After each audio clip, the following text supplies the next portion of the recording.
반복되는 일상의 노선을 벗어나 타인의 교양에 올라타고 싶은 분들을 위해 준비했습니다.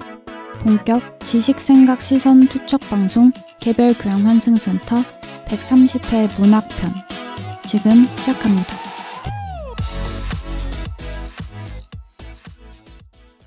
안녕하세요. 안녕하세요. 안녕하세요. 조신하시네요. 자기 소개하세요. 문화예술을 즐기는 따뜻한 인상주의자 김선태입니다. 정치사회와 문화 콘텐츠를 좋아하는 장빈둥입니다. 다양한 문화를 넘나들며 공연과 미디어의 세계를 탐방하고 있는 유랑킴입니다. 세상 모든 비주와 마이너 감성을 좋아하는 허유생입니다. 반갑습니다. 반갑습니다. 오늘은 오랜만에 근황 특척을 한번 해볼 겁니다. 네, 얘기를 안 한 지가 좀 된 것 같아요. 그런 것 같아요. 근황이 네. 쌓였어요. 그렇기도 하고 저희가 녹음일 기준으로는 좀 오랜만에 보는 거라서 네. 어떻게 사셨습니까? 유랑님 어떻게 살았어요? 저 오랜만에 영화를 한 편 봤습니다. 오. 패스트 라이브즈. 그거 궁금했어요. 걔 네. 누구지? 유태호 씨. 아. 맞습니다. 유태호 씨 나오는 작품이고 네. 저는 너무 재밌게 봤어요. 근데 네. 영화의 느낌이랑 유랑님이 잘 어울릴 것 같아. 좋아할 것 같은 영화죠. 아니 네이버 평점이 너무 안 좋더라고요. 그래서 무슨 내용인지는 보지 않고 그냥 네. 아무 정보 없이 보는 걸 좋아해서 근데 평점이 너무 처참해가지고 좀 걱정이 있었지만 실제로 보니까 나름 재밌게 봤어요. 그리고 감독의 데뷔작이라는 소식을 듣고 네. 와, 이 데뷔작이 어떻게 이런 영화를 찍었지? 라는 살짝의 부러움을 가지며 재밌게 봤습니다. 감독 누구죠? 뭐 미국계 한국인인가? 맞습니다. 한국계 미국인인가? 뭐, 아버지가 영화 감독이었던 걸로 알고 있는데. 네. 네. 그래요? 하고 미국에 이민 가서 맞아요. 어렸을 때 그 살았던 아버지 걸로 영화 알고 있어요. 감독님이 되게 유명하신 분이었는데 어떤 작품을 내고 평단이 너무 안 좋게 평가를 해가지고 네. 내 이놈의 나라에서는 영화 안 맞는다 해가지고 그래요? 네, 미국으로 가신 분이라 들었던 것 같아요. 이 이름이 뭐였더라? 맥이추였나? 셀린송? 매기추? 그런 비슷한 이름 누구 있는데? 맥이군가? 맥이쿤가? 뭐 DJ인가? 데니구 아니? 그 사람은? 데니군은 누구예요? 누구를 말하는 거예요 지금? 감독? 그 감독의 이름이 아, 맥이추 같은 느낌이었다고 생각했는데 셀린송이에요? 뭐 나름 두 글자와 한 글자. 카피추 아니 카피추? 아니 그 사람 그 DJ 유명한 사람 있어. 셀린쿤가? 몰라요? 몰라요. 뭐 어쨌든 DJ 쿡. 그 사람 아니에요. 구준엽 씨 아니고 누군가 있는데 뭐 네. 나중에 얘기해보고 네. 어쨌든 만족한다. 네, 뭐 인연이랑 전생에 대한 이야기인데 네. 나름 흥미로운 부분들도 많았고 재밌었습니다. 그게 근데 평점이 낮은 게 약간 불륜 영화라서 그런 거 아닌가요? 그게 네. 우리나라에서는 좀 연기를 받아들이기 어려운 작품이라고 하더라고요. 외국 사람들은 되게 좋아하는데 네. 연기가 좀 어색하다는 얘기가 그래요? 네. 맞아요. 그런 게 여자 주인공이랑 남자 주인공이 나오는데 여자 주인공은 어렸을 때 외국으로 이민을 간 사람이고 네. 남자 주인공은 한국에서 남아 있었던 근데 어렸을 때 둘이 초등학교 때 약간 썸을 탄 그런 관계로 나오거든요. 근데 유태호 씨가 아무래도 한국인 역할을 하는데 그분도 한국어가 약간 서툴고 그렇다 보니까 약간 설정상 안 맞는 부분이 약간 있었던 것 같기는 해요. 근데 내 주변에 말하는 사람들이 많더라고요. 재밌다고. 순트님도 보고 싶고. 네, 저도 좋아하는 류의 영화인 것 같아요. 아카데미 노미네이트 돼가지고 맞습니다. 좀 유명해졌잖아요. 네. 추천드립니다. 알겠습니다. 유생님은? 저는 일이 많긴 했는데 네. 좀 시간을 내가지고 시리즈를 좀 싹 봤습니다. 무엇을 보셨나요? 3채를 봤습니다. 나 그거 보고 싶었는데. 그거 막 메시지 오는 거 아니에요? 외계인한테? 네. 먼지다 뭐 이런 식으로? 네? 우와. 너넨 먼지다. 먼지가 아니라 벌레. 그래요? 드라마인가요? 제대로 기억하는 게 없네. 시리즈. 이게 되게 유명한 SF 소설이에요. 중국 작가가 휴고상이라고 네. 그 SF계의 노벨 문학상이라 불리는 상이 있거든요. 네. 그거 상 타기도 했고 굉장히 방대한 스토리라 그래가지고 이번 넷플릭스에서 어마어마하게 투자해서 만들었다고 해가지고 어제 시간을 내서 봤습니다. 몇 개 정도 봐야 돼요? 8개입니다. 근데 아직 많다. 시즌 1이에요. 그 러닝 타임은요? 하나에 1시간씩. 안 돼. 안 돼. 요약본으로 좀 봐야겠다. 길어. 근데 굉장히 재밌어요. 네. 근데 재밌을 것 같아. 네. 그 막 외계인하고 싸우는 거예요? 아니면 뭐? 아직 외계인이 안 온 상태에서 한 400년 뒤에 외계인이 오는 거예요. 근데 이제 그거 막 대비하는 그런 내용인데 어떤 사람들은 빨리 와서 이 지구를 정화해 주길 바래. 이런 이런 세력이 있고 그걸 막으려는 세력이 있고 뭐 이렇게 이런 얘기인데 네. 그 과학적 내용도 들어가 있고 판타지적 내용도 들어가 있어가지고 음. 굉장히 행미롭게 봤습니다. 안 그래도 보고 싶었는데 네, 저도 한번 봐야겠네요. 꼭 보시길 추천드립니다. 네. 어, 순팀도 뭐 본 거 얘기할 겁니까? 저 본 것도 있고 네. 저는 한 것도 있고 네, 하나만 하세요. 하나만 해요? 2개 다 하면 안 돼요? 아니 제가 딴 얘기인데 근황 아닌데 최근에 방송을 들으면서 좀 반성을 했거든요. 왜요? 왜요? 빈둥님을 제가 너무 뭐라고 했나. 그치. 근데 지금 방금 네. 그게 아니구나. 정당한 거였구나. 적절했다. 적절했다. 그렇구만. 어쨌든 네 저는 저번에 말씀드렸던 듄2를 IMAX로 봤고요. 아. 너무 재밌던데요. 아, 그래? 네. 근데 제가 그 재미를 못 느끼나 봐요. 두 분 안 봤어요? 안 봤어요. 저도 안 봤어요. 전 듄1도 재밌게 봤거든요. 네. 듄2도 재밌었어요. 그런데 스토리가 너무 뭐랄까 그 주인공의 성공 서사를 위해서 달려가는 느낌이라서 네. 그 부분은 조금 아쉽긴 했는데 그 영상이며 스케일이며 너무 보는 재미가 있어가지고 재밌게 봤고요. 어느 정도로 만족했어요? 별점 한번 줘보세요. 4점. 5점 만점에. 네. 꽤나 높은데요? 네. 그러니까. 빈둥님은요? 저는 한 2.5. 아 진짜? 저는 잘 모르겠어요. 근데 제가 또 아이맥스로 봐서 더 그런 감흥이 큰 걸 수도 있을 것 같아요. 네. 네. 그리고 드디어 제가 그 블랙야크 100대 명산에 10개를 찍었어요. 와, 10개 쉽지 않은데. 쉽지 않았어요. 네. 그래서 10개를 찍어서 패치도 배송받았고요. 우와. 10개 찍으면 패치 와요? 10개씩마다 주거든요. 오. 주는 게 아니라 사야 돼요. 그러니까 그걸 살 수 있는 권리를 줘요. 무슨 패치? 어디에 붙이는 거야? 가방에 부착할 수 있게 이렇게 자수가 바느질? 놓여진 바느질이 된 패치를 줍니다. 삽니다. 네. 그래서 그거를 사서 어. 이제 가방에 붙여서 다닐 생각이에요. 근데 어떻게 인증해요? 10개 갔다고? 그게 정상에 갈 때마다 GPS로 찍어야 돼요. 아. 발도장을 찍고 인증 사진도 올려야 됩니다. 귀찮네. 나름 체계적으로 되어 있어요. 그러면 네. 뭐 이게 10개마다 이렇게 주는 거예요? 한 100개 되면은 100개 되면 이제 100개 패치를 살 수가 있는 거예요. 20개 패치, 30개 패치 네, 이렇게 다른 거야? 10개마다 있습니다. 100개 패치를 산 사람들이 있어요? 되게 많아요. 되게 많아요. 많겠죠. 그래서 저희 그래? 나중에 산에 가면 가방 잘 보시면 은근 있어요. 패치 달고 다니시는 분들이 은근 대박이다. 있습니다. 우와. 얼마씩 해요? 6,000원이었나 그랬던 것 저렴하네요. 같아요. 그 정도면 네. 얼마나 걸렸어? 10개 하는데. 저 시작한 지가 오래됐어요. 1년 넘은 것 같아요. 음. 네. 그래도 엄청 뿌듯하셨겠는데요. 정말 그러니까. 뿌듯했고 네. 그리고 앞으로가 더 힘들 것 같아요. 왜냐면은 이제 10개 찍을 때까지는 수도권에 네. 있는 산 위주로 갔거든요. 네. 가까운 산 위주로 갔는데 이제 수도권에 있는 산들은 거의 다 가서 지방으로 가야 돼요. 그래서 더 오래 걸리지 않을까 싶습니다. 알겠습니다. 네. 여러분께서 각자 일주일 동안 재밌게 놀고 네. 떠드는 거를 얘기하지만 저는 아주 중요한 근황을 갖고 왔습니다. 본인 근황이죠? 불안한데요. 본인 근황이 할 텐데. 아주 중요한 근황. 제가 네이버에 네. 가끔씩 저희 방송 이름을 검색합니다. 네. 네. 개교환센이나 개별교양환승센터를 검색하는 취미가 있는데 네. 얼마 전에 어떤 분께서 저희 청취자분께서 블로그에 저희 방송에 대한 내용을 올려주셔가지고 네. 이거보다 중요한 근황은 없다. 그 본인 근황이 아니잖아. 아니, 내가 봤기 때문에 내 근황이기 때문에 봄쌤님께서 네. 올려주셨어요. 네. 근데 이것도 아주 특별한 글인 게 봄쌤님이 휴식하는 방법이 저희 방송을 듣는 거라고 합니다. 우와. 이렇게 표현해 주셨어요.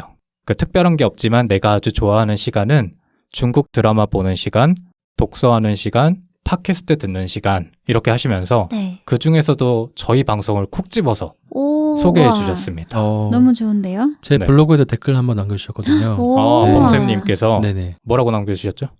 그 등산 에피소드 있잖아요. 네. 그거 재밌게 들으셨다고 하면서 네. 요생님 블로그라니 반갑네요 이렇게 해주셨습니다. 우와. 이렇게 파도 타고 넘어오셨나 보다. 어. 검색하셨거나. 네. 그래가지고 제가 가끔씩 이렇게 검색을 하고 있으니까 블로그에 글을 올려주시면 저희가 방송에서 홍보를 해드릴 겁니다. 이런 식으로. 저희 모르게 오르셔도 저희가 다 발견하기 때문에 네. 항상 지켜보는 눈이 있다라고 생각하시고 많이 올려주시면 좋을 것 같습니다. 네. 네. 이게 댓글도 읽는 재미가 있지만 블로그에서 갑자기 검색했는데 발견하는 그 재미도 굉장히 크더라고요. 맞아요. 세 분은 검색 안 하시겠지만 저는 열심히 하고 있기 때문에 네.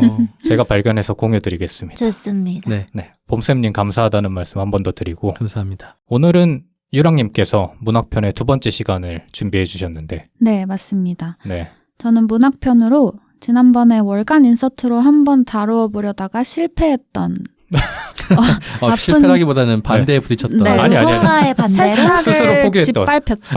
새싹이 짓밟혔죠. 아니 기억 안 납니다. 네. 어린 왕자를 다시 다뤄보려고 해요. 아, 갈증을 좋습니다. 푸는 시간이군요. 맞습니다. 네. 혹시 어린 왕자 뭐 다들 읽어보셨을 것 같기도 하고 왜 그렇게 생각하시죠? 읽지 근데, 않으셨다면 친숙하게 느껴지는 맞아. 책일 그쵸. 텐데 뭔가 읽으셨다면 마지막으로 읽으셨던 게 언제였는지 뭐 얽혀있는 기억이나 뭐 에피소드 같은 게 있는지 궁금합니다. 근데 이거를 정확히 처음부터 끝까지 다 읽은 사람이 그렇게 많을까? 저는 안 그럴 것 같은데. 아니 다 읽어보긴 하셨나요? 그러니까 제가 안 그래서. 전 저는- 읽어봤어요. 아 진짜요? 네. 저는 한 중학교 때 음. 사서 읽었는데 이따 포기했어요. 너무 어려워가지고. 아. 다 읽었는데 기억이 나요? 내용이? 순트님은? 정확하게 기억이 나진 않지만 저도 고등학생 때 읽은 것 같거든요. 그러니까 음. 어릴 때 엄마가 사주셔서 어린이 책으로 어린 왕자 읽고 이제 고등학생쯤 돼서 그때 한창 어린 왕자에 대해서 다시 읽었을 때 훨씬 더 좋은 책이다. 라는 식으로 지금도 그렇게 많이 말하잖아요. 네. 그런 거를 보고 다시 읽어야겠다 해가지고 긴 책으로 읽었던 기억이 있고요. 네. 그리고 지금은 정확한 뭐 장면이 떠오르는 건 아니지만 읽었다. 그리고 이런 내용이었지라는 정도로 기억이 나요. 네. 저는 그 보아뱀인가? 네. 아, 그거랑 코끼리 삼킨 네. 모아뱀. 바오밤 나무밖에 기억 안 나요. 장미. 장미. 사방 장미, 여우. 여우. 삼여. 장미는 뭐요?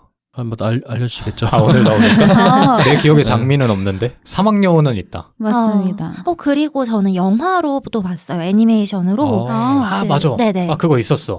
네. 네. 최근일 거예요. 몇 년 안 됐던 것 한 같은데. 4, 5년 됐을 거예요. 그럴 거예요.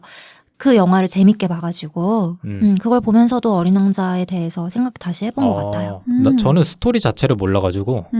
그냥 어. 그 캐릭터만 알고 계시는군요. 네, 맞아요. 유생님도 비슷하시고요. 네, 저도 그냥 단편적인 것만 알고 있어요. 유랑님은 원래부터 좋아해요? 이 소설을? 저도 중고등학생 때 한번 읽었었던 기억이 있는데 음. 그때는 그냥 정말 약간 동화책처럼 별 큰 의미를 두지 않고 읽었던 것 같아요. 네. 그러다가 한 몇 년 전에 다시 읽을 기회가 있어서 읽어봤는데 이게 이렇게 좋은 책이었다고? 라는 생각을 하게 되더라고요. 그래서 고등학교 때 오히려 내가 고등학교 때 도대체 무슨 생각을 하면서 읽었지? 라는 생각이 들 정도로 오히려 나이가 들고 나서 읽었을 때 훨씬 더 가치 있게 느껴지는 책이라서 맞아. 저는 그 이후로 되게 한 번씩 떠오를 때마다 읽어보고 좋아하는 책이 됐어요. 얼마나 좋았으면 월간 인서트로 전문을 다 같이 읽어보자고 제안했을 정도면 정말 좋았나 보네. 전 좋아하는 책입니다. 네. 그래서 꼭 한번 다뤄보고 싶어서 이번 에피소드를 통해서 같이 이야기를 해보고 또 그러니까 사실 이게 이런 캐릭터가 있는 줄 알지만은 전문을 읽어보기는 사실 쉽지 않다고 맞아. 생각을 해요. 네. 그래서 이게 오히려 네. 어릴 때 누구나 접할 수 있는 책이라 맞아요. 그냥 뭐 내가 아는 그 정도겠지 하고 손이 안 가는 것 손이 같아요. 다시 가기가 쉽지 않더라고요. 네. 저는 어린 친구들이 읽었을 때 이해 못할 것 같아요. 맞아요. 그것도 있죠. 오히려 어른들을 위한 책이라는 맞아요. 생각이 큰데 어쨌든 너무 익숙하다 보니까 다시 손이 안 가는 것도 맞긴 하거든요. 그래서 그런 분들이 계시다면 다시 한번 이 에피소드를 통해서 읽어보셨으면 좋겠다는 바람도 있고 너무 좋아하는 분들이 계시다면 그 청취자분들의 의견도 들어보고 싶어서 한번 가져와 봤습니다. 네. 네. 근데 저는 어린이들한테도 읽게 해주고 싶은 게 어른이 됐을 때 옛날에 읽었던 그 이야기가 다르게 느껴지는 그 경험이 엄청 특별한 경험인 것 같아가지고 그렇죠, 그렇죠. 어린 시절에 내가 겉으로만 또는 그냥 재밌게 읽었던 그 책을 다시 읽어본다의 경험을 하기 위해서는 어릴 때도 한 번쯤 접해보면 좋지 않을까라는 생각도 듭니다.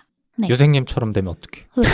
유생님이 왜? 유생님 어릴 때 아니 어릴 때 유생님 뭐라고 아니, 해요? 그게 갑자기 아니라. 가만히 있는데. 그게 아니라 어릴 때 있다가 어려워서 포기하셨대잖아. 전 완전 어릴 때는 아니고 중학생 때. 그러니까 네. 중학생도 어려운데 초등학생 이게 어렵게 읽으면 어려운데 맞아요. 또 그냥 이렇게 신비한 동화처럼. 이야기처럼 읽으면 그래요? 오히려 어린 아이들은 재밌게 읽을 것 같다는 생각이 유생님은 드는데요. 어렵게 읽었어요? 전 뭔 얘기인지 모르겠더라고요.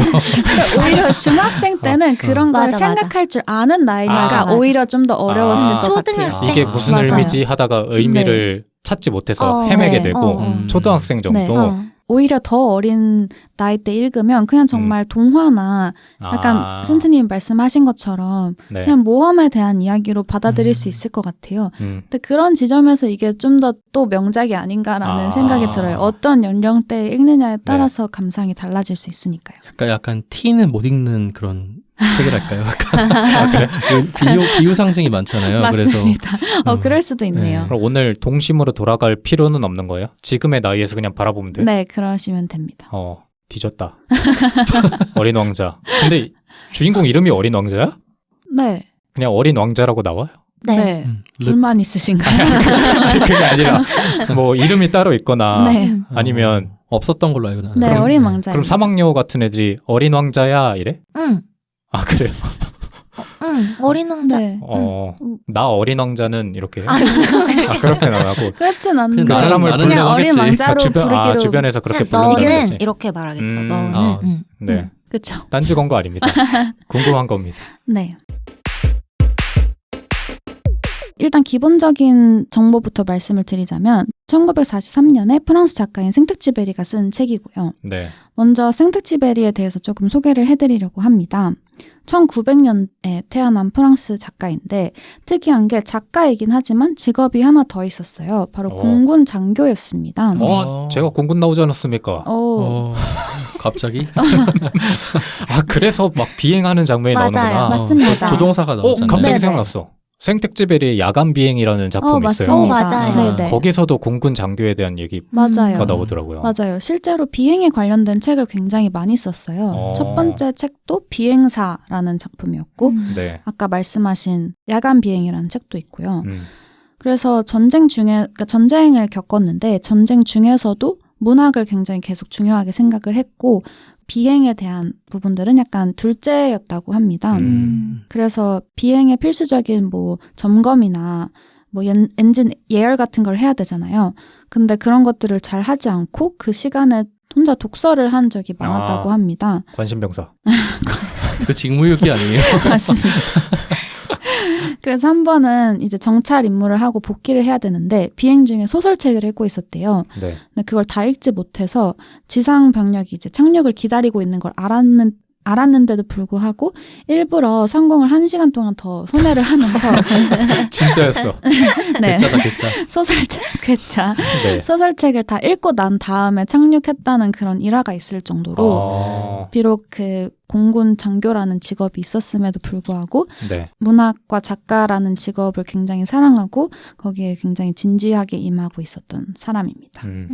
그런 그가 쓴 어린 왕자라는 책에 네. 앞에 서문이 있어요. 네. 서문을 레옹 베르트라는 사람에게 바쳤는데요. 네. 이 서문을 혹시 한번 빈도님께서 읽어주실 수 있나요? 네. 레옹 베르트는 누구예요? 곧 말씀드리겠습니다. 네. 레옹 베르트에게 이런 식으로 읽었는데요. 진지하게 읽어요? 뭐 마음대로. 나는 이 책을 죄송합니다. 나는 이 책을 어른에게 바친 데 대해 어린이들에게 용서를 빈다. 나에게는 그럴 만한 사정이 하나 있다. 내가 이 세상에서 사귄 가장 훌륭한 친구가 바로 이 어른이라는 점이다. 또 다른 사정이 있다. 이 어른은 모든 것을 어린이들을 위해 쓴 책까지도 이해할 줄 안다는 것이다. 세 번째 사정이 있다. 이 어른은 지금 프랑스에서 살고 있는데 거기서 굶주리며 추위에 떨고 있다. 그를 위로해 주어야 한다. 이 모든 사정으로도 부족하다면 지금은 이 어른이 되어 있는 예전의 어린아이에게 이 책을 바치고 싶다. 어른들도 처음엔 다 어린이였다. 그러나 그걸 기억하는 어른들은 별로 없다. 그래서 나는 헌사를 이렇게 고친다. 어린이였을 때의 레옹 베르트에게. 여기까지인데 네. 뭔 소리야?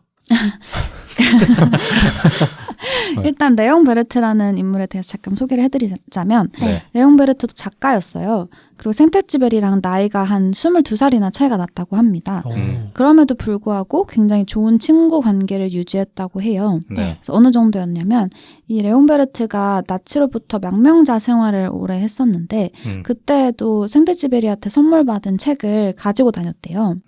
그래서 은신처에 숨을 때에도 자기를 숨겨준 사람한테 그 책을 같이 그 장롱 안 이불 속에 숨겨달라라고 부탁할 정도로 친밀한 관계를 유지를 했다고 합니다. 네. 근데 생테쥐베리는 이제 1943년, 그러니까 프랑스가 나치 독일에 점령당했던 그 1943년에 북아메리카에서 망명 생활을 하고 있었고 그 레옹베르트는 유태인이었는데 프랑스 시골 마을에 숨어 살고 있었던 거죠. 네. 그래서 굉장히 위험한 처지에 있었는데 그때 이 생테쥐베리가 레옹베르트에게 이 책을 바치고 싶다고 이렇게 썼던 거는 그런 상황에 있는 레옹베르트 또는 비슷하게 뭐 가진 것이 별로 없거나 권력이나 강압적인 힘으로부터 고통받고 있는 사람들한테 이 책이 위안이 됐으면 좋겠다. 그런 의도로 이해를 할 수 있습니다. 네. 그리고 이 책이 사실은 어린이와 어른에 대한 책이라는 그런 약간의 티저 같은 느낌으로 이해를 할 수 있는 거죠. 그래서 굉장히 오랜 시간 친분을 유지했던 우정 관계였던 레옹베르트에게 바치는 책이라고 할 수 있습니다. 근데 그런 게 책 안에 좀 녹아 들어가 있지 않나? 약간 우정 얘기 많이 나오잖아요. 우정에 대한 이야기도 있고 네. 또 어른과 어린이에 대한 이야기가 굉장히 많이 나와요. 그래서 그런 부분들이 녹아져 있지 않나 싶습니다. 근데 그 어린 왕자는 몇 살이에요? 정확한 나이는 나오지 않아요. 한 중학생 되나? 근데 어쨌든 그 화자는 어른으로 설정이 되어 있고 그 사람이 만난 굉장히 어린 아이처럼 묘사가 되어 있어요. 그래서 그냥 그 어른이라는 화자의 대척점에 있는 느낌으로서 정확한 나이가 나오진 않지만 그냥 네. 어린이라고 표현이 되는 것 같아요. 순트님 다 읽었잖아요. 네. 예상 나이 몇이에요? 그렇게 현실적으로 따져야 될 캐릭터가 아닌 것 같아요. 방금 유랑님이 말씀하신 것처럼 그냥 민망하네. 아니. 네. 오문현답이다. 좀 얘기해줘도 되는 거 아닌가? 나이를 따지는 네. 게 무슨 소용이 있어요. 초딩이에요? 초딩이에요? 초딩이에요? 알겠습니다. 그 어린이라는 존재를 대표하는 아우르는 어떤 네. 그런 상징이 아닐까라는 생각이 들어요. 알겠습니다. 네. 뭐 그렇죠. 3살 이 정도 아닐 거 아니에요. 그래서 네. 계속 하시죠. T는 읽을 수 없는 책이에요. 빈드님 T시죠? 너 T야? 아니, 저 F예요. 왜 F인 척해? 하시죠. 네, 그럼 본격적으로 책에 대한 이야기를 해보도록 하겠습니다. 네. 첫 번째 화자, 나라는 사람이 이야기를 열기 시작하고요. 네. 옛날에 자기가 화가를 꿈꿨다는 얘기를 하면서 첫 번째 자기가 그렸던 그림에 대해서 이야기를 합니다. 그게 바로 그 모자 그림인 거죠. 보아뱀. 네, 보아뱀. 어른들은 이거를 모자로 보지만 사실은 이거는 코끼리를 소화시키고 있는 보아뱀 그림이다 네. 라고 얘기를 하죠. 하지만 어른들은 이건 보고 그런 그림은 집어치우고 뭐 지리나 역사, 산수, 문법 같은 데에 재미를 붙여보라고 충고를 합니다. 그래서 이 나가 화가라는 꿈을 포기하고 비행기 조종사가 된다고 써 있습니다. 네. 근데 그 이후로도 이제 살다가 좀 똑똑해 보이는 사람을 볼 때마다 이 그림 1호를 꺼내서 상대방이 정말 이해력이 있는 사람인지 아닌지를 시험해 보려고 이 그림을 보여준다고 해요. 근데 그럴 때마다 사람들은 이건 모자잖아 라고 대답을 해서 그러면 또 똑같이 보아뱀에 대한 이야기는 하지 않고 상대가 알아들을 수 있도록 뭐 골프나 정치나 그런 어른들의 대화를 하고 어른들은 그 이야기를 들으면서 또 분별 있는 사람이구나 라는 대답을 하면서 흐뭇해한다 하고 첫 이야기가 시작이 됩니다. 네. 그리고 나서 비행을 하다가 나는 이제 사하라 사막에서 비행기 사고를 당하게 됩니다. 네. 그래서 사막에 누워서 잠이 들어있는데 이때 어린 왕자가 찾아와요. 잠깐만. 나가 어린 왕자가 아니에요? 아니에요. 나는 비행기 조종사고 어른. 내가 어린 왕자를 만나게 되는 이야기. 그래? 네. 그러니까 끝까지? 저도 그래서 처음에 읽을 때 네. 깜짝 놀랐어요. 아니 그러니까 처음부터 끝까지 주인공이 그러니까 화자가 네. 말하는 사람이 조종사야? 네. 네. 비행기 그러면 조종사. 나는 어른이에요. 어린 왕자 옆에 계속 붙어 다녀요?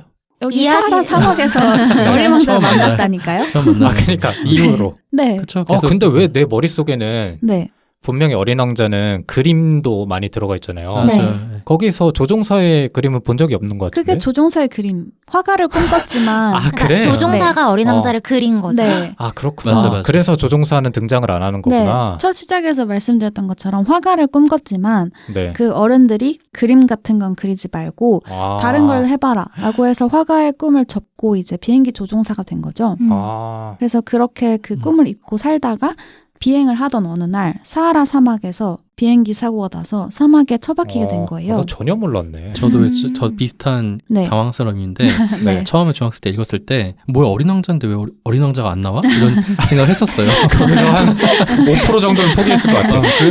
그래가지고 읽기가 좀 싫었던. 예. 그래서 이제 사막에 얘가 비행기 사고를 당해서 누워서 잠이 들어있는데 목소리가 그를 깨웁니다. 어린 왕자의 목소리죠. 웨이크업. 반말로 말을 걸어요. 네. 그래? 뭐라고 하냐면 양 한 마리만 그려달라고 네. 깨웁니다. 양 한 마리를 그려달라? 네. 그래서 일단 스케치북에다가 그림을 그려줘요. 네. 근데 왕자는 여기에 만족을 못합니다. 그래서 계속 몇 번을 그리다가 그러면 상자를 그려줘요. 그다음에 상자를 그려준 다음에 여기 너가 갖고 싶어하는 양이 이 상자 안에 들어있다. 라고 이제 퉁을 치죠. 네. 근데 거기에서 어린 왕자는 이게 바로 내가 원하던 거다라고 얘기를 합니다. 그러니까 어. 보아뱀이랑 비슷한 것처럼 말이 통하는 사람을 처음 만나게 된 거죠. 저는 고등학생 때 여기서 약간 약간 아, 여기서 또 한 5% 포기합니다. 어떤 지점이었죠? 아니 꽁트인가? 양을 약간 이런 느낌? 그러니까 약간 그런 느낌? 뭐 하잖아. 그리고 한국어 번역으로 된 책이잖아요. 네. 그 어린 왕자가 이렇게 목소리로 깨우는데 그 번역이 어떻게 돼 있냐면 양 한 마리만 그려줘. 이렇게 돼 있어요. 네. 얘는 뭐지? 약간 이 버르장머리 없는 그렇지. 그러고 나서 그려줬어. 근데 아니래 계속. 그리고 상자 스케치북으로 얘다 이놈아 상자나 가져라 하고 줬는데 어. 맞대. 그래서 그렇구나 했었어요. 맞아. 동심으로 돌아가야 될 것 같은데 아무래도. 약간 웅진 그런가요? 싱크빅 같은 창의력을 요하는. 근데 그게 되게 고등학생 때는 그냥 말장난 아니야? 그러니까 그런 생각이 드는 거죠. 근데 어떻게 보면 그러니까 보아뱀이라는 모자랑 보아뱀이라는 그 이야기가 앞에 깔려 있었기 맞아요. 때문에 네. 이 부분이 그렇죠. 네. 의미가 근데 있죠. 지금 의미가, 공감 네. 안 되는 이유가 하나가 있어. 뭔데요? 어떤 거죠? 어른이 쓴 거잖아. 그쵸. 네. 어른이 어린이처럼 이렇게 한다는 게 조금 잘 그런 것 같은데. 사람들은 그 어렸을 때만 가지는 동심과 어떤 타인에 대한 공감 능력 혹은 이제 더 다르게 보는 능력 이런 것들을 네. 가지고 있었는데 네. 이제 세월이 지나면서 그런 것들이 필요 없어지잖아요. 더 합리적인 사람이 되어야만 하고 근데 그런 것들을 이제 짚어주는 그런 부분이 아닌가 싶어요. 그래서 지금 들어보니까 저도 앞에 보아뱀 얘기랑 같이 연결돼가지고 이 부분이 의미가 있겠다 싶은 것 같아요. 맞습니다. 네. 그렇게 해서 이제 맞다고 하겠습니다. 드디어 어린 왕자라는 인물을 만나게 됩니다. 그래서 이 어린 왕자가 어떤 행성에서 왔냐를 물어보다가 이제 그 비유길리라는 네. 행성에서 유명하죠. 네. 카메라. 맞아요. 카메라 어플. 네, 어플. 맞습니다. 그거 비유길 몰랐어요? 네, 연결을 제대로 안 못하고 읽었구만. 있었어요. 네. 비유길리라는 행성에서 왔다는 이야기를 해요. 네. 그러면서 이제 어른과 어린이에 대한 이야기를 하게 되는데 요 구절도 굉장히 좋아서 한번 읽어주셨으면 좋겠는데 네. 유생님께서 한번 읽어주시면 좋겠습니다. 네. 나는 어린 왕자가 떠나온 별이 소행성 B612라고 믿을 만한 중요한 이유가 있다. 이 소행성은 1909년 어느 터키 천문학자의 망원경에 단 한 번 보인 적이 있었다. 그때 이 천문학자는 국제천문학회에서 자신의 발견에 대해 길게 논증했다. 그러나 그가 입은 옷 때문에 아무도 그의 말을 믿지 않았다. 어른들은 이렇다. 소행성 B612의 명성을 위해서는 참으로 다행스럽게도 터키의 한 독재자가 자기 백성들에게 유럽식으로 옷을 입지 않으면 사형에 처한다고 명령을 내렸다. 그 천문학자는 1920년에 아주 우아한 양복을 입고 논증을 다시 했다. 이번에는 모두 그의 의견을 받아들였다. 내가 소행성 B612에 관해 이런 세세한 이야기를 늘어놓고 그 번호까지 밝히는 것은 모두 어른들 때문이다. 어른들은 숫자를 좋아한다. 여러분들이 새로운 친구를 사귀었다고 어른들에게 말하면 어른들은 도무지 가장 중요한 것을 물어보지 않는다. 그 애의 목소리는 어떠니? 그 애는 무슨 놀이를 좋아하니? 그 애도 나비를 채집하니? 절대 이렇게 묻는 법이 없다. 그 애는 나이가 몇이지? 형제들은 몇이나 되고 몸무게는 얼마지? 그의 아버지는 얼마나 버니? 항상 이렇게 묻는다. 이렇게 묻고 나서야 어른들은 그 친구를 속속들이 알고 있다고 생각한다. 만일 여러분이 나는 아주 아름다운 장밋빛 벽돌집을 보았는데요. 창문에 제라늄이 있고 지붕 위에 비둘기가 있고 이런 식으로 어른들에게 말한다면 어른들은 그 집을 상상해내지 못할 것이다. 어른들에겐 이렇게 말해야 한다. 나는 10만 프랑짜리 집을 보았어요. 비로소 그들은 소리친다. 정말 예쁜 집이겠구나. 그래서 이렇게 어른과 어린이들의, 그러니까 어른들의 기준에 대한 이야기가 많이 나옵니다. 이건 좀 공감이 되는데요. 네. 그러면서 숫자가 나왔어요. 나다. 그런 경험이 좀 있었던 것 같아요. 아, 맞습니다. 어릴 때요? 뭐 어릴 때도 그렇고 지금도 그렇고. 그러면서 어른들은 이렇다. 그래서 그들은 탓하면 안 되고 어린이들은 어른들에게 굉장히 너그러워져야 한다라는 말을 하면서 어른과 어린이에 대한 부분이 끝나요. 네. 하면서 이제 어른이라는 말에 대해서 좀 생각을 해봤던 것 같습니다. 네. 빈둥님도 옛날에 그런 경험이 있으셨다고 했잖아요. 네? 빈둥님도 그런 그러니까 그런 질문들을 그런 의미는 아니었고 네. 그런 것 같아서. 그러니까 어린이로서 그런 말들을 들었던 기억인 거예요? 아니면 내가 어른으로서 말했던 기억인 거예요? 그냥 어른으로서 어른과 대화할 때는 항상 비슷한 이야기가 나오던 느낌. 네. 그래서 어른의 시선에서 만든 뭐 이 작품도 그렇지만 영화 같은 것들 보면 어린이가 던지는 말이 울림을 주는 경우가 많잖아요. 네. 네. 그런 것들인 것 같아. 그 우리들 보면은 네. 애들이 엄청 많이 싸우잖아요. 네. 어릴 때 막 초등학생들이 자기들끼리 기싸움하고 그러다가 맨 마지막에 화해하냐 마냐 이런 식으로 고민할 때 그 어린 아이의 동생 걔보다 더 어린 애가 그러면 우리는 언제 놀아? 약간 이런 식으로 말하는 장면이 있거든요. 그걸 보고 그 덜 어린 주인공도 놀라는 장면이 나오는데 네. 그걸 보고 저도 성인인 저도 보면서 놀랐거든요. 막 그렇게 싸우기만 하면 우리가 결국엔 언제 놀지? 뭐 이런 생각을 했던 적이 있는데 그거랑 좀 비슷한 뉘앙스로 들려서 언젠가부터 사람들하고 대화를 나눌 때 나누게 되는 주제라든지 아니면 특정 이야기를 듣고 건네는 질문이 항상 다 고정화되고 있는 게 아닌가라는 생각도 들고요. 그런 거를 우리 생택지베리 형님인가요? 뭐 형님이라 형님이라 할 수 있죠. 고인이라 불러야 되나? 어쨌든 작가님이 의도하신 게 아닐까. 네. 그럼 여기서 더 나아가서 어른이 뭘까라는 생각을 저는 되게 많이 했거든요. 어른이 된다는 건 뭘지. 이 책을 읽으면서. 이런 어른에 대한 이야기를 하면서. 네. 그러니까 사실 어른들도 언젠간 어린이였을 텐데 어른이라는 게 뭐길래 어른들은 이렇게 질문을 하게 됐을까? 어른은 뭘까? 라는 생각을 굉장히 많이 했던 것 같아요. What is 어른? 네. 네. 어른은 왜 영어를 안 해요? 넘어갑시다. 그래서 여기에 대한 패널분들의 생각이 좀 궁금했습니다. 어른이 뭔지, 어떤 어른이 되고 싶으셨는지 이런 것들. 근데 그것도 궁금해요. 네. 그 전에 네. 내가 어른이 된 순간을 자각한 시점이 있어요? 혹은 아직 어른이라고 생각을 안 할 수도 그럴 있죠. 수도 있고. 네. 난 없어. 내가 어른이다라고 느낀 순간. 네. 그래서 철이 없는 거예요? 그래서 이렇게 사는 걸 수도 있는데. 근데 있어요? 그런 게? 근데 저도 되고 싶지만 못 되었다고 생각해요. 뭐? 근데 어른을 어느 기점으로 나눌 수가 있을까요? 보통 어른이 이런 됐다. 걸로 얘기를 하면 네.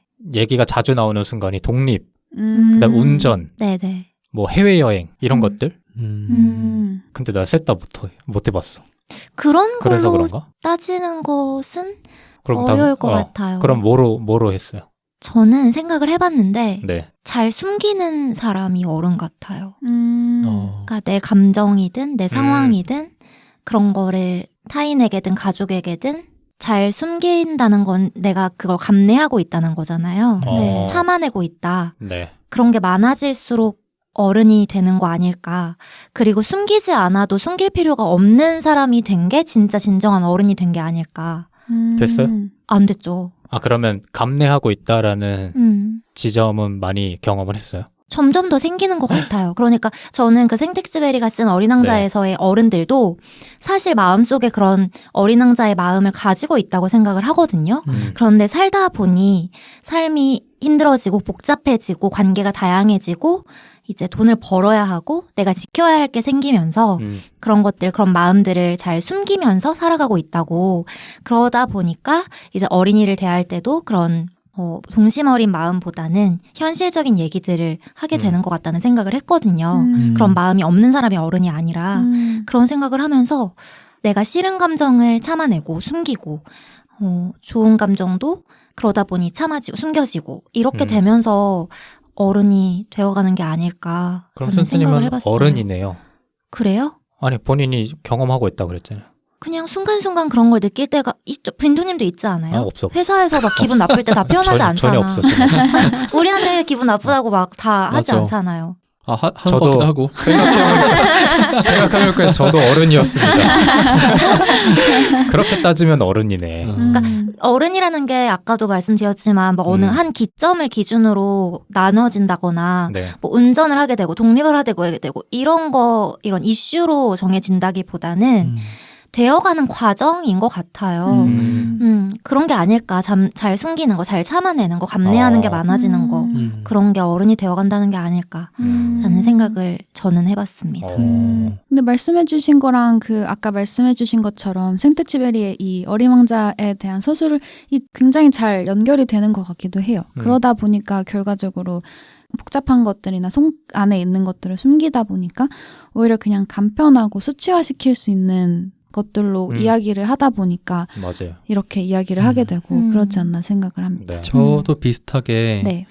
앞으로 내가 얻을 것보다 잃을 게 많다라고 느끼는 순간이 어른이 아닌가 싶거든요. 살면서 이제 얻을 것들에 대해서 막 이제 상상의 나래를 펼치는 그런 네. 시간들이 있다가 그쵸. 네. 어느 순간부터는 이것도 잃어버리네, 이것도 나가야 되네, 뭐 돈 나가야 되네, 뭘 써야 되네 하면서 잃을 것들이 자꾸 생각나는 그 시점부터 어른이 되기 시작하는 게 아닌가 싶어서 그래서 생텍쥐베리의 그 어린 왕자에 나와 있는 것처럼 사람들이 숫자에 집착하는 것 같아요. 이게 인풋과 아웃풋이 어느 정도 맞긴 해야 되니까 숫자에 집착할 수밖에 없는 게 어른이 아닌가 싶기도 합니다. 유생님 그런 순간이 왔어요? 온 지 좀 됐죠. 언제? 저는 사실 어린이 되고 싶진 않은 사람인데 네. 네. 예. 순간순간 내가 책임져야 되고 짊어질 게 많네. 내가 할 수 있는 일보다 더 힘든 일이 오다 보니까 내가 더 내 능력을 끌어올려야 되는 이런 것들을 느끼니까 그게 꼭 그런 어떤 금전적인 문제가 아니더라도 네. 나의 능력이라든지 나의 시간이라든지 이런 것까지 다 합쳐가지고 생각하게 되는 것 같아요. 근데 어른이 되고 싶지 않아라는 마음은 공감이 되는데 그런 현실적으로 삶을 살아가고 누군가의 관계가 생기고 특히 가족이 생기고 내가 지켜야 될 사람이 있는 그런 상황이 되면 네. 어른이 안 되고자 하는 것도 이치를 거스르는 게 아닐까. 자연스러운 과정 아닐까라는 그쵸. 생각이 들어요. 그러니까 어른이 어른처럼 행동을 해야 되는 자리에 있거나 그런 역할을 해야 되는 사람인데 난 어른이 되고 싶지 않아 라고 하면서 아니면 난 어른이 안 될 거야. 나는 그치. 어른이 아니야 라고 하면서 그냥 나 밥 줘. 하고 싶은 대로 어떻게 보면 무책임한 행동이죠. 그렇죠. 맞아요. 그쵸. 그치 게임판 치고 어린이가 있으면 당연히 어른도 있는 거고 어린이들만 살 순 없잖아요. 그러니까 어느 순간이 되면 그 어른으로서 짊어져야 할 그런 무게들을 감당하는 게 또 멋진 모습이 아닐까. 그래서 저는 그 생텍쥐베리가 표현한 어른들의 모습도 언젠가부터는 나쁘게 보이지 않더라고요. 맞아. 저런 사람들이 있으니까 어린이들의 그런 마음을 지켜줄 수 있는 게 아닐까라는 생각도 들고 맞습니다. 그렇습니다. 근데 가끔은 너무 고리타분한 사람처럼 맞아요. 여겨지는 측면도 있잖아요. 맞아요. 어떻게 보면 그 사람들도 되게 최선을 다하고 있는 걸 텐데 그와 반대선상에 있는 진짜 그냥 피터팬 같이 사는 그런 사람들을 좀 멋지게 조금 더 표현하는 그런 시대인 것 같기도 하고 맞아요. 그렇습니다. 네. 근데 어린 왕자에서 나온 그 부분은 저는 그러니까 어른들이 그렇게 자기가 책임져야 될 무게 이런 것들 다 제거시켜버리고 소거하고 모든 걸 그냥 숫자로만 보기 시작한다. 이거를 좀 지적한 것 같긴 해요. 그러니까 그 본질은 다 잊어버리고 이제 수단으로서의 숫자만 자꾸 받아들이니까 그거는 사실상 껍데기만 남은 거나 마찬가지잖아요. 맞아요. 네, 그런 부분을 지적한 게 아닌가 싶기도 합니다. 맞습니다. 책에서 지적한 부분은 유생님이 말씀해 주신 부분이 맞는 것 같은데 사실 그 이면에는 여태까지 여러분들이 말씀하신 것들이 깔려 있는 것 같아요. 네. 그렇게 하다 보니까 결과적으로 중요한 것과 본질에서 멀어지게 되기 십상이고 그러다 보면 이런 껍데기만 볼 줄 아는 사람이 되는 것 같다라는 네. 걸 이야기하고 싶었던 것 같습니다. 이제 그러다가 어린 왕자가 이야기를 나에게 들려주게 돼요. 네. 자기가 떠나온 비유길리라는 행성에 대해서 이야기를 합니다. 네. 그래서 거기에 그 어린 왕자가 사랑했던 꽃에 대한 이야기가 나오는데 꽃을? 네, 장미를 사랑했어요. 네. 네. 비유길리에 씨앗이 하나 날라와서 꽃을 피운 게 바로 장미였던 거죠. 그래서 이 어린 왕자는 장미를 사랑했고 모든 시간을 장미한테 쏟아서 물을 주기도 하고 바람을 막아주기도 하고 어떤 노력을 굉장히 많이 합니다. 네. 근데 이제 장미는 허영심이 굉장히 가득하고 굉장히 까다로워요. 그래서 한껏 이렇게 가시를 세운 사람이었던 거죠. 근데 사람이요? 인물이었던 거죠. 장미가 인물이요? 캐릭터. 꽃이었던 아. 거죠. 네. 말도 합니까? 말은 합니다. 말합니다. 이 어른. 아, 진짜? 장난치는 거 아니죠? 아니요. 아니, 맞죠? 진짜예요. 네. 또 티야? 그래서 장미가 세우는 이 가시를 이제 어린 왕자는 그걸 이해를 못해요. 네. 그리고 그게 사랑의 표현이라고는 더더욱 눈치를 채지 못합니다. 그래서 꽃도 이제 처음 태어난 거니까 그 표현과 방법에 서툴렀던 거죠. 그래서 이 둘의 마음이 어긋나고 결국 어린 왕자는 꽃과 행성을 떠나기로 결심을 합니다. 네. 근데 이 꽃이 이제 그 생텍쥐베리의 아내에 대한 이야기라는 말이 굉장히 많아요. 오. 그 아내가 콘수엘로라는 작가였고, 네. 근데 이 사람이 이제 2번의 결혼과 2번의 남편의 죽음을 겪었던 미망인이었다고 합니다. 그래서 상처가 굉장히 많은 사람이었대요. 그래서 처음 만났을 때부터 굉장히 강하게 이끌려서 만났지만 결국 뭐 성품이나 표현 방식도 서로 달랐다고 이야기가 전해집니다. 그래서 아내를 굉장히 사랑했지만 본인은 되게 자유로운 영혼이었던 생텍쥐베리랑 네. 그 아내랑 평생 그 크고 작은 싸움들이 있었다고 합니다. 그러면서 서로를 이제 존중하고 보호하고 사랑하고 표현하는 방법에 대해서 고민을 했던 걸로 비춰지고 이 장미에 대한 이야기도 거기에 대한 하나의 표현이지 않았나라는 추측이 있습니다. 그 상처 많은 사람이 가시를 세우고 이야기를 하게 되잖아요. 네. 네. 그런 것처럼 그 장미가 표현이 됐던 거죠. 네. 그래서 왕자는 꽃을 떠나서 6개의 별을 지납니다. 네. 그 6개의 별마다 한 명의 사람들이 살고 있는데 어떤 사람들이었냐면 일방적으로 명령만 내리는 왕. 첫 번째 행성에서는 그 왕을 만나고 네.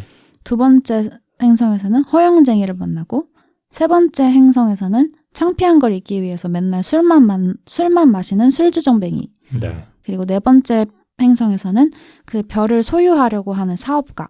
그 다음 행성에서는 가로등을 계속 껐다 켰다 하는 가로등지기. 이런 사람들을 만나고 마지막 행성인 지구로 돌아옵니다. 그래서 지구에서는 처음 왔을 때 사막에 떨어져요. 네. 아무것도 없는 사막이고 굉장히 외로움을 느낍니다. 그러다가 뱀을 만나는데 뱀이 너가 언제든 너의 별로 돌아가고 싶으면 자기가 그걸 도와줄 수 있다라는 의미심장한 말을 던지고 떠납니다. 네. 그렇게 해서 이제 지구를 탐방을 하게 되는데요. 그때 이제 지구에서 수백 송이의 장미가 만발한 정원을 보게 됩니다. 네. 그걸 보고 어린 왕자는 울기 시작해요. 왜냐하면 자기 별에서는 하나밖에 없었던 그 장미가 사실은 다른 행성에서는 너무나도 평범한 존재였다는 걸 알게 되는 거예요. 그래서 그렇게 우는 왕자에게 드디어 사막여우가 나타납니다. 어린 왕자가 사막여우한테 이리 와서 나랑 놀자. 네. 자기 너무 슬프다. 라고 얘기를 하니까 사막여우가 난 너랑 놀 수 없다. 나는 길들여지지 않았거든. 이라는 말을 해요. 그러면서 이제 길들여짐에 대한 이야기를 하기 시작합니다. 이 부분을 한번 또 읽어주시면 좋겠는데요. 길들인다는 게 무슨 뜻이야? 그건 모두들 너무나 잊고 있는 것이지. 여우가 말했다. 그건 관계를 맺는다는 뜻이야. 관계를 맺는다고? 물론이지. 여우가 말했다. 너는 아직 내게 세상에 흔한 여러 아이들과 전혀 다를 게 없는 한 아이에 지나지 않아. 그래서 나는 네가 필요 없어. 너도 역시 내가 필요 없지. 나도 세상에 흔한 여러 여우들과 전혀 다를 게 없는 한 여우에 지나지 않는 거야. 그러나 네가 나를 길들인다면 우리는 서로 필요하게 되지.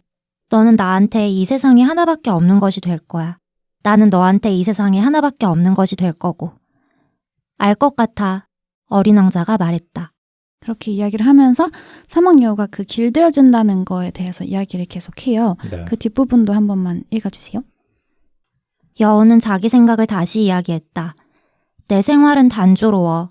나는 닭을 쫓고 사람들은 나를 쫓고 닭들은 모두 그게 그거고 사람들도 모두 그게 그거고 그래서 난 좀 지겨워. 그러나 네가 날 길들인다면 내 생활은 햇빛을 받은 듯 환해질 거야. 모든 발자국 소리와는 다르게 들릴 발자국 소리를 나는 듣게 될 거야. 다른 발자국 소리는 나를 땅속에 숨게 하지. 네 발자국 소리는 음악처럼 나를 굴 밖으로 불러낼 거야. 그리고 저기 밀밭이 보이지? 나는 빵을 먹지 않아. 밀은 내게 아무 소용이 없어. 밀밭을 보아도 떠오르는 게 없어. 그래서 슬퍼. 그러나 너의 머리칼은 금빛이야. 그래서 네가 나를 길들인다면 정말 놀라운 일이 일어날 거야. 밀은 금빛이어서 너를 생각나게 할 거야. 그래서 나는 밀밭에 스치는 바람 소리를 사랑하게 될 거고 여우는 입을 다물고 오랫동안 어린 왕자를 바라보았다. 제발 나를 길들여줘. 여우가 말했다. 네. 그래서 이 책에서는 그 사랑한다는 걸 길들이는 거라고 표현을 해요. 네. 이 사랑의 정의에 대해서 동의를 하시나요? 나뭔 소린지 모르겠는데 길들인다? 가스라이팅 한다는 건가요? 그러니까 그 사랑하는 존재가 특별하기 때문에 사랑하는 게 아니라 네. 사랑하기 때문에 특별해지는 거라고 이야기를 하는 것 같아요. 그래서 지구 안에서 수백 개가 있는 장미꽃이 있더라도 어린 왕자한테는 자기가 두고 온 비우길리에 한 송이 꽃밖에 없을 수밖에 없었던 이유도 그만큼 길들이면서 그러니까 길들여지면서 쏟은 시간과 노력이 있었기 때문인 것 같아요. 그래서 서로를 길들인다는 게 그 시간과 노력과 호흡을 섞으면서 단 하나뿐인 존재가 되기를 서로에게 약속하는 그런 네. 것들이 내포되어 있다고 생각을 합니다. 그런 사랑에 대해서 그런 것들을 이야기하려고 하지 않았나 싶어요. 네. 아니 왜? 선생님 어떻게 생각하세요? 길들인다. 근데 길들인다라는 표현이 우리나라 한국식 표현에서는 맞아. 아까 유생님 말씀하신 것처럼 그런 약간 가스라이팅의 느낌이 좀 있어서 공감이 덜 되는 부분이 있는 것 같기도 한데 네. 유랑님이 부연 설명해 주신 것처럼 엄청나게 수많은 사람들 중에 한 사람이 특별해 보이는 그 일. 그런데 왜 특별해 보이냐라고 했을 때 서로한테 길들여진 그런 포인트들. 그러니까 길들여졌다는 게 맞춰진. 서로한테 맞춰진. 스며든. 스며든. 네. 스며든 그 포인트들이 생기면서 그 사람이 특별해지고 스치는 바람에서도 그 사람을 느끼고 그렇게 된다는 그 과정은 사랑의 맥락과 유사하지 않나라는 생각이 듭니다. 네. 스며든다는 표현이 맞는 것 같아요. 그래 네. 잘했습니까? 잘했어요. 네. 길들여진다에서 자꾸 그 부정적인 뉘앙스가 그려지는 것 같아서 잘 이해를 못했던 것 같아요. 사막여우가 어린 왕자한테 네 장미를 그렇게 소중하게 만든 건 너가 그 장미한테 쏟은 시간 때문이다 라고 얘기를 하면서 너는 그 장미한테 책임이 있다고 얘기를 하거든요. 그러니까 그 여기서 말하는 그 사랑이라는 게 그렇게 시간을 쏟고 서로에게 책임을 질 줄 아는 그런 관계를 이야기하는 것 같아요. 네. 그래서 굉장히 어렵지만 또 쉽게 풀어내려고 했지 않았나 라는 생각이 듭니다. 쉬운 걸 어렵게 풀어낸 거 아닐까? 아닌가? 그럴 수도 있죠. 근데 사실 그러니까 그 사랑이라는 게 사실 실체가 없잖아요. 그렇죠. 그러니까 여기서도 계속 보이지 않는 것에 대해서 이야기를 하고 있잖아요. 근데 그러니까 그 이면에 보아뱀을 먹은 모자처럼 보아뱀을 삼킨 코끼리를 삼킨 그 보아뱀처럼 네. 네. 뭐 많이 막 섞였네요. 그것처럼 결국은 그 보이지 않는 그 이면의 것에 대해서 이야기를 하고 있잖아요. 네. 근데 사랑도 좀 비슷하다는 생각을 했어요. 사랑도 실체가 있지는 않지만 그 보이지 않는 그 이면에는 뭔가 있다고 생각을 하잖아요. 네. 근데 그게 뭘지에 대해서 나름의 그 설명을 찾은 게 그 길들여진다는 것과 그 장미에 대한 표현인 것 같아요. 그 실체가 없는, 형체가 없는 것에 대해서 설명을 하다 보니까 이렇게 좀 어렵게 풀어지지 않았나라고 생각을 합니다. 네. 네. 사랑에 대해서 그 별달리 어떻게 정의하실 거예요? 사랑을? 네. 제가 정의해야 되는 건가요? 아니 뭐 그건 아니지만 그런 게 어렵다 보니 이런 표현 방법을 쓴 게 아닌가. 그치. 네. 근데 아까의 맥락 과 조금 이어서 네. 사랑을 바라보는 시선도 아이와 어른이 굉장히 다른 것 같아. 그래서 어떻게 보면 그 두 대화에서 내가 너무 타락했다라는 느낌을 많이 들었어. 아까 들으면서. 뭔 소리를 하는 거지? 라는 생각을 자꾸 들어서. 어떻게 다를 수 있죠? 그러니까 요새는 특히 네. 더 그런 것 같아. 20대 초반 혹은 10대 후반 때만 돼도 누구랑 만나? 라고 하면은 아, 그 사람이 얼마나 좋아? 뭐 그 사람 뭐 어디서 만났어? 뭐 이런 식으로 물어보지만 요새 저희 나이 때 그렇게 물어보면 직업은? 뭐 이런 식으로 뭐 집 있대? 차 있대? 부모님 잘 산대? 이런 식으로 먼저 물어보곤 하거든요. 친구들끼리. 네. 근데 그게 가끔은 좀 슬플 때가 있는 것 같아. 그래서 누군가를 만나는 게 뭐 저는 해당이 안 되지만 누군가를 만약에 새로 만나게 되면 쉽게 얘기를 못 할 것 같아요. 사람들이 그렇게 바라보는 평가의 잣대가 네. 이미 정해져 있어서 그래서 저는 어느 순간부터는 어렸을 때는 누군가 제 지인이 이성 친구가 생겼다고 하면 무조건 사진을 보여달라고 했어요. 네. 궁금하니까. 네. 근데 그게 어느 순간부터 되게 서로 민망한 거야. 그러니까 뭔가 되게 아름답거나 잘생겼어. 그러면 오, 야 진짜 이쁘다. 진짜 멋있다. 라고 하는 것도 뭔가 이상하고 그렇다고 오 하는 것도 뭔가 애매한 거예요. 그래서 저는 항상 사진을 안 보려고 하거든요. 근데 뭐 그것도 점점 바뀌어가는 것 같아요. 그냥 자연스럽게 감정을 내비치면 되는 건데 뭐 약간 여러 가지 생각이 많이 드는 것 같아서 반대로 연애를 하고 싶은데 네. 요즘 사람들이 못한다 그러잖아요. 네. 그런 것들이 자기 검열이 있는 것 같기도 해요. 맞아요. 나는 뭐 집도 없고 차도 없고 뭐 직장도 변변치 이렇게 생각하기 시작하니까 네. 연애도 못하겠고 뭐 이렇게 생각할 수 있잖아요. 네. 근데 아까 센터님 읽어주신 부분에서 인상적이었던 부분이 여우에게 밀은 아무런 의미가 없는데 그 어린 왕자의 금빛 머리칼을 황금빛 밀밭이랑 같이 연결시켜서 나에게 아무런 의미 없는 밀밭이었지만 그것을 통해서 너를 생각해 라고 하는 부분이 그렇게 사랑하는 마음만 가지고 있어도 된다라는 그런 걸로 좀 읽혀요. 예, 그래서 물론 외적인 부분이나 물질적 부분이 중요하겠지만 그게 너무나도 커져가지고 그 본질적인 마음을 또 다 가려버리는 게 아닌가 싶은 그런 느낌도 좀 드네요. 그러니까 아까 그 본문하고 좀 빗대서 네. 얘기하면 네. 스며드는 거잖아. 뭐 아까 그 뭐죠? 길들인다. 길들여진다. 네. 우리가 해석한 대로 하면 스며드는 건데 스며듦의 조건을 자꾸 내세우는 느낌이랄까요? 그러니까 스며들어도 이 사람 내가 스며들면 안 되는 사람인 것 같은데? 그러면 억지로 그 감정을 내치거나 아니면 반대로 시작조차 안 하려고 한다거나 이런 경우가 많은 것 같고 요새 손해보기 또 싫어하잖아요. 맞아요. 네. 스며든다 할지라도 나중에 내가 손해볼 만한 일이 생기면 그 길들여짐이 언제든 깨질 수 있는 이런 시대가 아닌가 해서 이 작품의 이 내용이 굉장히 와닿네요. 저한테는. 아 그래요? 그 반응은 뭐죠? 근데 요새 그 네. 유키즈의 변호사분 나와서 엑셀 결혼이라고 하셨나? 하여튼 엑셀 이혼이라고 하셨나? 이렇게 표현을 하셨어요. 네. 그래서 그게 뭔고 보니 이제 부부가 되면 부부로서 쓰는 돈이라든지 시간을 다 엑셀로 정리해서 이혼할 때 그걸 따진다는 거예요. 아 요새 사람들이 요새 사람들이 네. 그래서 돈도 이제 예를 들어서 장을 보러 갔어요. 그런데 남편 거를 10만 원짜리를 더 샀어. 그럼 네. 남편이 자기 돈에서 10만 원을 채워놓는다는 거예요. 그리고 시간도 이제 3시간 육아를 했어요. 근데 남편이 1시간 육아를 했어? 그러면은 2시간을 해. 난 나갈게. 이렇게 된다는 거예요. 그런 부부들이 많다고 이야기를 하면서 그거랑 비슷하네요. 반반 결혼 이런 거랑 비슷하네요. 맞아요. 네. 그러면서 그걸 엑셀 이혼이라고 표현하셨나? 하여튼 이렇게 표현하셨는데 그것과 너무 다른 것 같아요. 서로에게 길들여지고 스며든다는 거는 그렇게 딱 반으로 나눠서 살아가는 모습과는 반만 스며든 거 아니에요? 반반 결혼이니까.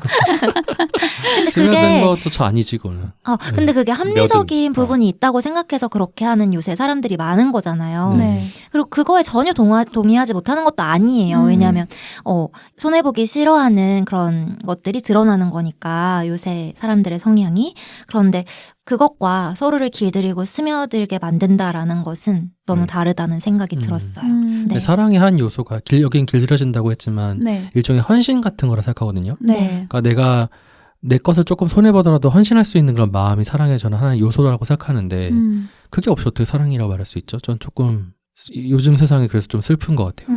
네. 그렇게 한치도 손해보고 싶지 않아 하고 헌신하면 헌신짝 된다고 생각하고 손해보지 않을 만큼 사랑하는 거 아닐까요? 그쵸. 그런 거죠. 그쵸. 사랑의 요소가 하나 빠져 있는 거니까 완전한 사랑이라 보기 어렵지 않나요? 그러면 그 사람은 다른 게 있겠지. 헌신은 없지만 열정이 있어. 뭐 어? 무슨 열정? 그건 모르지. 근데 이제 뭐 제가 한번 얘기한 적 있는 것 같은 사랑의 삼각형 이론이라 그래가지고 네. 네. 친밀감, 헌신, 열정이라는 게 세 개의 축을 이루고 사랑하는 시간이 쭉 지나갈수록 열정이 친밀함으로, 친밀함이 헌신으로 넘어간다고 얘기를 많이 하거든요. 그래서 그렇게 가야 이제 오랜 시간 동안 사랑할 수 있는 걸 생각하는데 그 열정이 식어버리면은 뭐가 남죠, 그러면? 근데 사랑이 목적이 아닌 사람들도 많은 것 같아서 그러니까 사랑의 삼각형 이론에 의해서 저 사람은 사랑하는 게 아니야 라고 얘기할 수는 있겠지. 근데 그 사람의 목적이 사랑이 아닌 거면 그 사람 인생에서는 그렇게 중요하지 않을 수도 있는 거 맞아, 아닐까? 맞아. 그럴 수 있죠. 그냥 네. 동반자적 관계를 원하는 그쵸. 거라면 굳이 필요 없는 거죠. 그러니까 내가 이 사람과 만나면 내 사회적 지위가 어느 정도 유지가 되고 내 현실적인 그런 배경이 살만하게 이렇게 바뀌기 때문에 사랑을 어떻게 보면 이용하는 사람들도 있을 수 있는데 네. 그렇다고 그 사람들의 사랑이 잘못됐다고 볼 수 있을까는 볼수 조금 없죠. 더 생각해 봐야 되는 거죠. 그냥 볼 수- 기준이 다른 거죠. 맞아요. 볼 수는 없지만 어쨌든 사랑이라는 것이 인생에서 굉장히 중요한 부분이라 생각하고 그거 없이 사람이 행복해질 수 있을까를 또 고민해봐야 될 것 같긴 해요. 그렇죠. 만약에 근데 네, 저는 거기서 중요한 게 유생님이 생각하는 사랑의 가치관과 맞는 사람을 만나야 되는 것 같아요. 그러지 않는다고 해서 그게 잘못됐다거나 하진 않는데 그런 사람이 그렇지 않은 사람을 만나면 너무 불행해지는 것 같아서 그치. 그래서 가치관이 중요한 것 같아요. 그 사랑을 안 하고 있는데 잘 살고 있는 사람들도 많아. 맞아요. 그러니까 그 두 배우자가 자기들이 뭐 매일 보지 않고 뭐 주말마다 보는데도 그냥 대면대면하고 이러는데도 불구하고 삶의 만족도가 되게 높은 사람들도 분명히 있단 말이죠. 그러니까 그런 사람은 그런 사람을 만나서 행복하면 되는 건데 맞아요. 그게 어긋나는 사람들의 케이스를 많이 보니까 그렇게 시선이 조금 고정되어 가는 것 같기도 해요.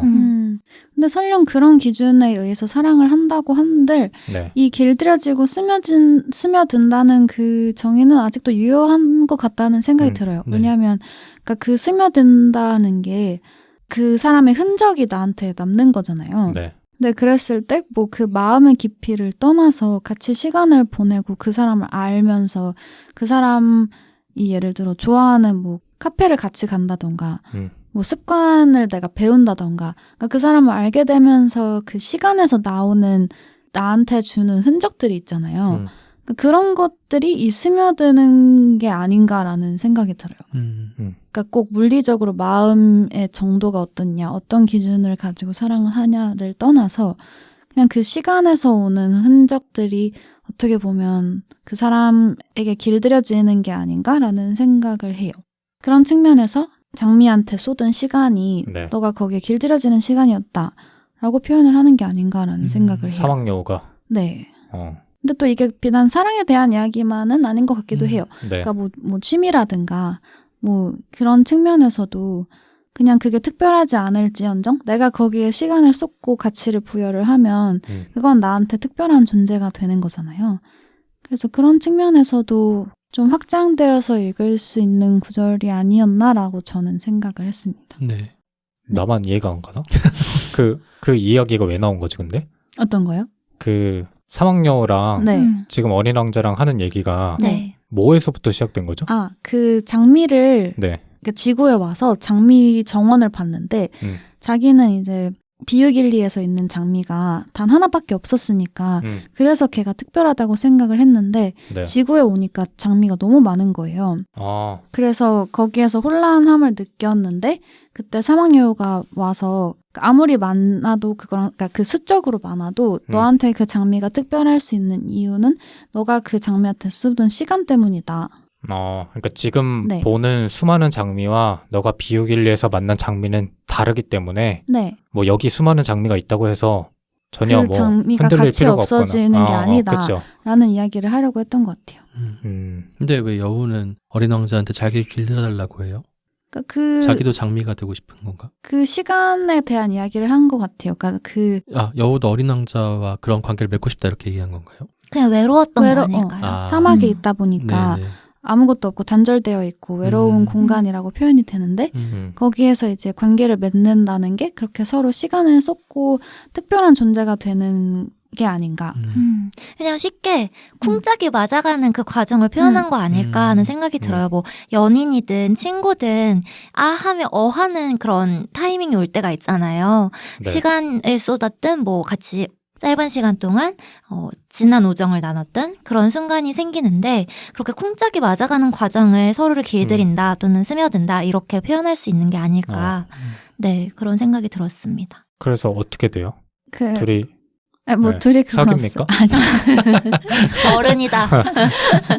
그러고 나서 이제 사막여우에 대한 에피소드가 끝났는데 네. 그러고 나서 이제 이 인물들을 만나고 난 어린 왕자도 더 이상 그 처음에 천진난만한 상태에 머물지 못하게 되는 거죠. 그래서 뭐 사랑이 존재하고 사랑이 충만한 세상에 사는 게 아니라 아무도 없고 그냥 그 공허하고 외로운 사막에 살고 있기 때문에 사랑이 요구되어지는 그런 사막에 살고 있고 그 사랑은 시간과 마음을 통해서 이렇게 얻어지는 거라는 걸 알게 되면서 처음에 굉장히 순진하고 순수했던 그런 어린 왕자가 그걸 대가로 치르고 나름의 성장을 하게 되는 거죠. 그래서 턱수염나? 턱수염 막 오늘 에피소드를 망치고 있습니다. 대표님이. 턱수염 막 줄라나. 죄송합니다. 동심 파괴를 네. 제대로 하시네요. 2차 성징. 네. 그래서 그때 이제 뱀이 다시 나타납니다. 처음에 그 언제든 너의 별로 돌아가고 싶으면 자기를 불러달라고 했잖아요. 네. 뱀한테 자신을 물어달라고 하고 어린 왕자는 이제 자기 별로 돌아가게 됩니다. 네. 그래서 나는 이제 그때쯤이면 그 고장났던 비행기를 다 수리하게 되고 네. 다시 돌아가서 이제 나중에 별을 보면서 저기에 어린 왕자가 살고 있겠지라는 생각을 하면서 어린 왕자에 대한 생각을 한다라는 이야기로 이게 이야기가 끝을 맺게 됩니다. 네. 개교한 센의 광고주님들을 모십니다. 저희의 공식 메일로 연락을 주시면 광고주님들의 제품과 서비스를 저희들 패널이 아주 멋지게 소개해드리겠습니다. 방송 곳곳에 멘트를 넣을 수도 있고 저희가 따로 별도의 콘텐츠를 만들 수도 있을 것 같습니다. 방법은 함께 이야기를 해보면 될 것 같으니 아주 가벼운 마음으로 편하게 문의해 주시면 감사하겠습니다. 부디 연락이 오길 바라며 광고 홍보 끝!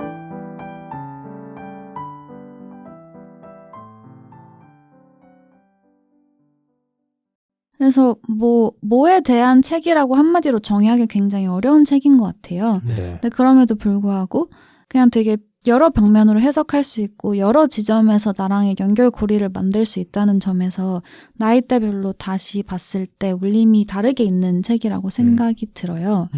혹시 여기 뭐 예전에 읽으셨더라면 아니면 지금 들으셨던 것 중에서 좀 인상 깊거나 기억에 남는 인물이나 에피소드가 있으세요?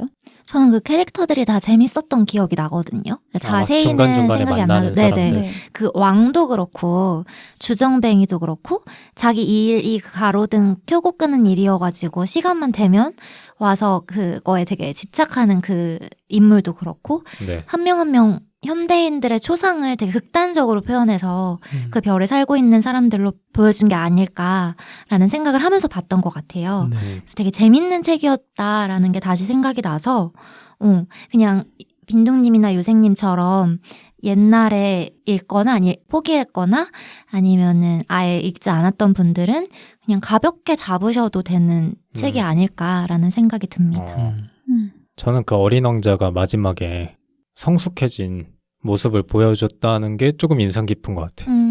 그 자기만의 그런 경험을 한 결과 자기가 갖고 있었던 그 순수함도 뭐 긍정적이든 부정적이든 변화했다라는 거잖아요. 마지막에. 네. 그러니까 그 부분이 책에 서술되어 있진 않지만 뱀에게 물리기로 선택을 했다는 점에서 그런 네. 그러니까 해석을 해보자면 그렇게 해석할 수 있는 여지가 있는 것 같아요.